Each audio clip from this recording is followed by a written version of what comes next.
دوران طواف کچھ کام حرام ہو جاتے ہیں، وہ آپ کو نہیں کرنے. مثال کے طور پہ بے وضو طواف کرنا، آپ کو باوضو طواف کرنا ہے، اور فرض کر لیں کہ اگر طواف کے دوران وضو ٹوٹ جاتا ہے تو آپ فوراً باہر جائیں، وضو کر کے دوبارہ آئیں. اب آپ یہ دیکھ لیں کہ اگر آپ نے کم از کم 3 چکر پورے کر لیے تھے تو یا 4 چکر پورے کر لیے تھے اکثر حکم الکل کے تحت، تو پھر تو آپ آگے کنٹینیو رکھیں. لیکن 4 سے کم کیے تھے تو پھر نئے سرے سے آپ کو طواف اسٹارٹ کرنا چاہیے. لیکن بے وضو طواف کریں گے تو پھر اس کے اوپر جرمانہ عائد ہوگا، یہ اچھی طرح یاد رکھیں. اچھا، جو لوگ شرعی معذور ہوتے ہیں، جن کو بار بار قطرات آنے کے مسائل ہوتے ہیں، یا کسی بہن کو جیسے استحاضہ ہوتا ہے، بلیڈنگ ہوتی رہتی ہے مسلسل، تو ایسے لوگ جو ہے وضو کریں اور طواف کریں. چونکہ ان کے ساتھ شرعی عذر ہے، آپ کا دوران طواف جو ہے وہ کوئی مسئلہ نہیں ہے، آپ اسی حالت میں طواف کر لیں، آپ کو کوئی مسئلہ نہیں ہوگا. لیکن جو لوگ جن کے ساتھ صحیح شرعی عذر نہیں ہے ان کو وضو کرنا لازم ہے. اس کے علاوہ دوسرے جو ہے کہ بہت بڑی احتیاط چاہیے کہ حالت احرام میں ستر نہ کھل جائے. اب ہوتا یہ ہے کہ جو مرد حضرات ہوتے ہیں، یہ بعض اوقات خاص طور پہ جس کے پیٹ بڑا ہوتا ہے وہ احرام پہنتا ہے، تو وہ مرد کے لیے ناف کے سوراخ سے لے کر اور گھٹنوں کے نیچے تک کا حصہ بدن چھپانا فرض ہے. اب وہ ڈھلک جاتا ہے پیٹ سے، ناف سے نیچے تک کا حصہ نظر آ رہا ہوتا ہے، گناہ ہے. ایسے ہی جب ہم چلتے ہیں تو ذرا احتیاط کریں کہ ایسا احرام نہ پہن لیں کہ رانے کھلی بھی نظر آئیں، گھٹنے اور رانے یہ بعض اوقات ہوتا ہے ہوا سے یا ویسے ہی مطلب یہ کہ کھنچ جاتے ہیں. اس میں بڑی احتیاط کرنی چاہیے، یہ دوران طواف بھی منع. اسی طریقے سے یاد رکھیں کہ بلا عذر ویل چیئر پر آپ نے اگر طواف کیا تو یہ گناہ ہے، اس میں دم لازم ہوگا.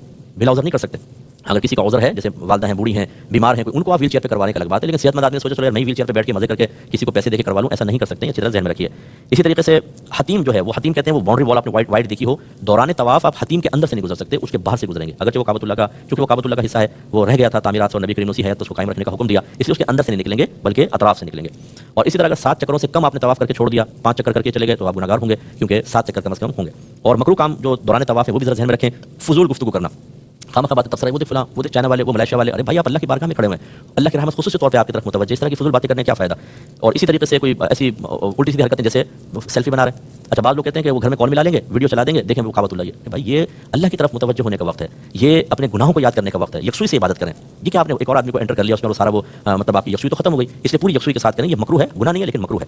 اسی طریقے سے ناپاک کپڑوں میں اگر طواف کیا تو مکروہ ہے، طواف ہو جائے گا لیکن کراہت کے ساتھ ہے. یوں ہی ہم نے آپ کو بتایا کہ رمل یا اتباع مرد کے لیے سنت ہے، اس کو ترک کرنا بلا عذر یہ بھی مکروہ ہوتا ہے. اسی طرح کچھ کھانا پینا بھی حالت طواف میں، طواف کے دوران مکروہ ہے، گناہ نہیں ہے لیکن مکروہ ہے. بہرحال ہاں، بہت شدید پیاس لگ رہی ہے، بہت حلق خشک ہو چکا ہے، گرمی بہت شدید ہوتی ہے بعض اوقات، تو تھوڑا بہت 1-2 گھونٹ پانی پی سکتے ہیں. اسی طرح اگر پیشاب وغیرہ کا غلبہ ہے تو طواف جاری رکھنا خلاف سنت مکروہ ہے. اور آوارہ نظری بھی مکروہ ہے.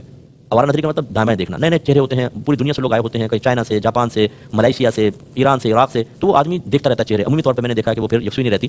آوارہ نظری نہیں ہونی چاہیے، اپنی توجہ صرف اللہ کی طرف رکھیں. اچھا، کعبۃ اللہ کی طرف دیکھنا منع نہیں ہے. میں نے آپ کو پہلے کہا کہ علماء سے اور مفتیان کرام سے مسئلہ معلوم کریں. اگر آپ لوگوں سے معلوم کریں گے، ہر ایک اپنی بولی بول رہا ہوگا. اور یہ بھی میں آپ کو بتا دوں، کسی نے 10 حج کیے ہوں اور 50 عمرے کی ہوں، عالم نہیں ہو جاتا. یہ کوئی یہ کہ ہم نے 50 عمرے کیے ہیں، ہمیں پتہ ہے کہ کیا کرنا ہے. نو، عمرے کرنے سے علم کا کوئی تعلق نہیں ہے. آپ مفتیان کرام سے معلوم کریں. جب آپ طواف کر رہے ہیں، کعبۃ اللہ کو دیکھ کے طواف کر رہے ہیں، کوئی حرج نہیں، آپ اس طرف نظر کر سکتے ہیں، سینہ نہ پھیرے کعبۃ اللہ کی طرف. طواف ایسے ہوگا، یوں نہیں ہوگا، لیکن آپ دیکھ سکتے ہیں کعبۃ اللہ کو، برکت ہے بہت زیادہ، اس کو دیکھنے میں کیا مسئلہ ہے. اور باقی یہ کہ دوران طواف باقی کام جائز ہوتے ہیں، مثلا سلام کرنا، کسی کے سلام کا جواب دینا، پانی اگر پیاس سے پانی پینا، ضرورتاً کلام کرنا، کوئی دینی مسئلہ دریافت کرنا کسی سے، یا کوئی آپ دینی مسئلہ کسی کو بتا دیں، ان کی گنجائش ہے. ٹھیک ہے، تو یہ تھوڑا سا آپ ذہن میں رکھیے.